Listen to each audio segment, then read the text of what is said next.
Բարև ձեզ, ես խոստացել էի բոլորիդ, որ եթե հեռու լինեմ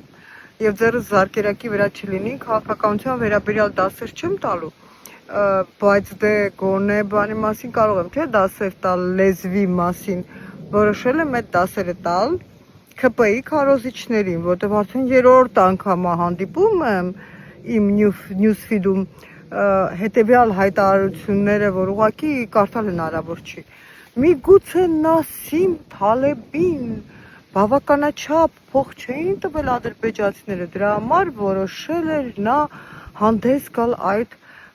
Ռուբեն Վարդանյանի պաշտպանության հայտարարությամբ։ Ի գիտություն սիրելի քարոզիչներին, չսիրելի, բայց դե սիրելի քաղաքավարությունից դրդված։ Նասիմ Թալեբը աշխարհի ամենավաճառվող գրողներից եւ դասախոսներից է եւ նա լրացուցիչ գումար ստանալու համար կարիք չունի ձերպես հայրենիքի կտորներ վաճառել, գերիների կյանքեր վաճառել, սահմանադրությունից կետեր վաճառել, այդ մարդը դրա կարիքը չունի եւ դրա համար ճիշտ է ձեր հոգեբանությանը շատ համահունչ է, որ աշխարհում բոլոր բաները անվում են փողի, պարգևավճարի, չգիտեմ, պաշտոնի դիմաց, ցանկացած ստորություն, բայց դուք այդտեղ նորություն չեք, էլի սիրելիներս, ձեզանից առաջ հուդա կար, 30 արծաթ կար, լավ, դուք այդտեղ էլ առաջամարտիկ չեք, ինչևէ,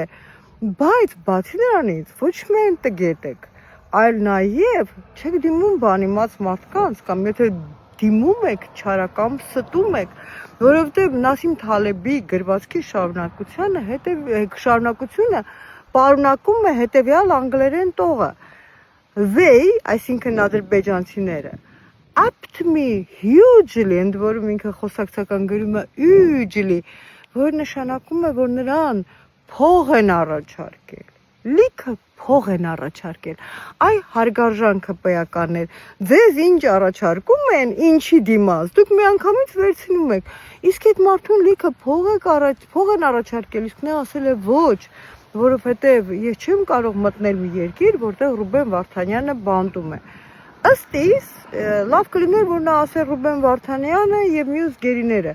բայց եթե մարդը ուզում է անձնավորել իր վերաբերմունքը, ես կարող եմ նկատառում ունենալ, բայց չեմ կարող նրան դրա համար քննադատել։ Դրա համար, սիրելիներս, եկեք այսպես անենք, ձեր մտքերը, ձեր ցանկությունները, ձեր մղումները, ձեր ագահությունը, ձեր երկերեսանությունը մի վերագրեք այն մարդկանց, ում մի դասախոսությունը արժի ձեր ստացած պարգևավճարները ձեր ողջ դժբախտ կյանքում։ Գիտեք ինչի դժբախտ, որովհետև այդ ձևով աշխատած գումարը դժբախտ է, այդ ձևով աշխատած պաշտոնը դժբախտ է, այդ ձևով ապրելը եւ գոյատևելը մեծ մարդկային դժբախտություն է։ Միգուցե դուք դա դեռ չեք գիտակցում, բայց ինձ թվում է գիտակցում եք։ Դրա համար եք այդքան չարացած։ Նասիմ Թալեբին թարգմանելիս դիմեք ինձ, ես ձեզ կօգնեմ։ Չնայած նա շատ դժվար թարգմանվող հեղինակ է։